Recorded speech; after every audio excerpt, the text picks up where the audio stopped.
Chicken mutton ডিম ছাড়া কি বিরিয়ানি হয় না নাকি? নিশ্চয়ই হয়। আজকে তাদেরই জন্য আমি এই বিরিয়ানি রেসিপিটা নিয়ে এসেছি যারা চিকেন মাটন ডিম খায় না। দুর্দান্ত স্বাদের চিংড়ি মাছের এই বিরিয়ানিটা জাস্ট একবার তোমার স্পেশাল দিনে বানিয়ে দেখো, সবাই জাস্ট ফ্যান হয়ে যাবে তোমার।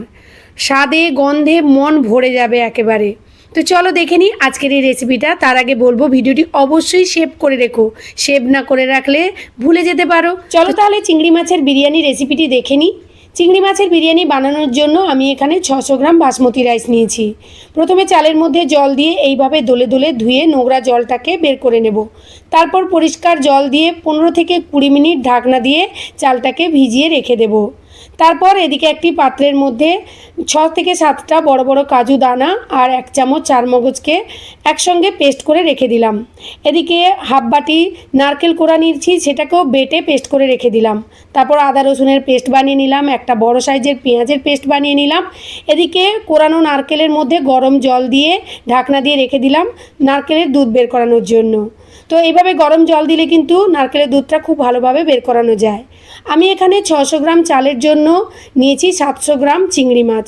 যত বেশি চিংড়ি মাছ নেবে ততই কিন্তু খেতে ভালো লাগবে। পাত্রের মধ্যে বেশ অনেকটা পরিমাণ জল নিয়ে ওর মধ্যে স্বাদ মতো নুন, রিফাইন অয়েল, লেবুর রস দিয়ে দিলাম। আর একটা ছোট্ট কন্টেনারের মধ্যে জয়িত্রী, স্টার অ্যানিস, সাজিরা দিয়ে কন্টেনারটাকে বন্ধ করে এই যে দেখো জলের মধ্যে দিয়ে দিলাম। আর জলের কালারটা কি সুন্দর চেঞ্জ হয়ে গেল। এতে করে কি হয়, ভাতের স্মেলটা খুব সুন্দর আসে। তো তোমাদের কাছে যদি এই কন্টেনারটা না থাকে তোমরা কাপড়ের পুটলির মধ্যেও বেঁধে দিতে পারো। তো দেখো ভাতটা ফুটে আসার পর এইভাবে প্রথমে আমি কন্টেনারটাকে তুলে নিচ্ছি। এটা একটা দারুণ কাজ দেয়। তারপর স্টেনারের মধ্যে ভাতটাকে আমি এইভাবে ছেঁকে নিচ্ছি। এরপর কড়াইতে রিফাইন অয়েল বেশ অনেকটা পরিমাণ দিয়ে দিলাম। তারপর প্রথমে আমি এখানে কাজু কিশমিশ ভেজে তুলে নিলাম। এটা অপশনাল, তোমরা দিতে পারো নাও দিতে পারো। যেহেতু এই বিরিয়ানিটা হালকা মিষ্টি মিষ্টি হবে তাই আমি কাজু কিশমিশটাকে দিলাম। এরপর আমি পেঁয়াজকে ভেজে নিলাম বেরেস্তার জন্য। এদিকে পেঁয়াজ ভাজতে ভাজতে ওদিকে প্রেসার কুকারে কয়েকটা আলুকে ফুড কালার দিয়ে সেদ্ধ করে ঠান্ডা করে রেখেছিলাম। তারপর এই যে দেখো আলুগুলোকে তেলের মধ্যে ছেড়ে হালকা করে ভেজে নিচ্ছি। আলু ভেজে তুলে নেওয়ার পর ওই তেলের মধ্যে নুন হলুদ মাখিয়ে রাখা চিংড়ি মাছগুলোকে দিয়ে হালকা করে এপিট ওপিট লাল লাল করে ভেজে তুলে নেব। চিংড়ি মাছ বেশি ভাজলে কিন্তু আবার শক্ত হয়ে যাবে, তাই দেখো ভাজাটা আমি কেমন করে করছি। জাস্ট কালারটা চেঞ্জ হবে, এবারেই তুলে নেবে। চিংড়ি মাছগুলোকে কাটার সময় লেজগুলোকে কাটবে না, রেখে দেবে, তাহলে দেখবে মাছটাকে ভাজার পর দেখতে খুব সুন্দর লাগবে। তো মাছ ভেজে তুলে নেওয়ার পর ওই তেলেরই মধ্যে শুকনো লঙ্কা, সাজিরা, গোটা জিরা, এলাচ, গোলমরিচ, দারচিনিকে ফোড়ন হিসেবে দিয়ে দিলাম। খুব সুন্দর একটা স্মেল বেরোলে পেঁয়াজের পেস্টটাকে দিয়ে দেবো। পেঁয়াজটাকে একটু ভাজা ভাজা করে নেওয়ার পর আদা রসুনের পেস্ট দিয়ে দেবো। তারপর আবারও কষাতে থাকবো। যখন দেখবে আদা রসুন পেঁয়াজের পেস্টটা খুব সুন্দর ভাজা ভাজা হয়ে এসছে তখন জলের মধ্যে হলুদ গুঁড়ো, লঙ্কা গুঁড়ো, জিরে ধনে গুঁড়ো, কাশ্মীরি রেড চিলি পাউডার দিয়ে এইরকম একটা পেস্ট বানিয়ে দিয়ে দেবে। তো ভালো করে কষিয়ে নেব। দেখো তেল ছাড়া ছাড়া হয়ে এলে ফ্যাটানো টক দই দিয়ে দেবে। ফ্যাটানো টক দই দেওয়ার পর আবারও কষাতে হবে। এইভাবে তেল ছাড়া হয়ে এলে আমি ওই যে কাজু আর চারমগজের পেস্ট বানিয়ে রেখেছিলাম সেইটা দিয়ে দিলাম। এরপর স্বাদ মতো নুন চিনি দিয়ে দিলাম আর নারকেলের পেস্টটাকে এরপর দিয়ে দেবো। যেভাবে আমি মশলাগুলোকে দিচ্ছি তোমরাও সেইভাবে দিয়ে এরকমভাবে নাড়তে থাকবে। যখন দেখবে তেল ছাড়া ছাড়া হয়ে এসছে একের পর এক মশলাগুলোকে দেবে। এবার আমি দিলাম ফ্রেশ ক্রিম। তোমাদের কাছে ফ্রেশ ক্রিম না থাকলে তোমরা দুধের সরও দিতে পারো।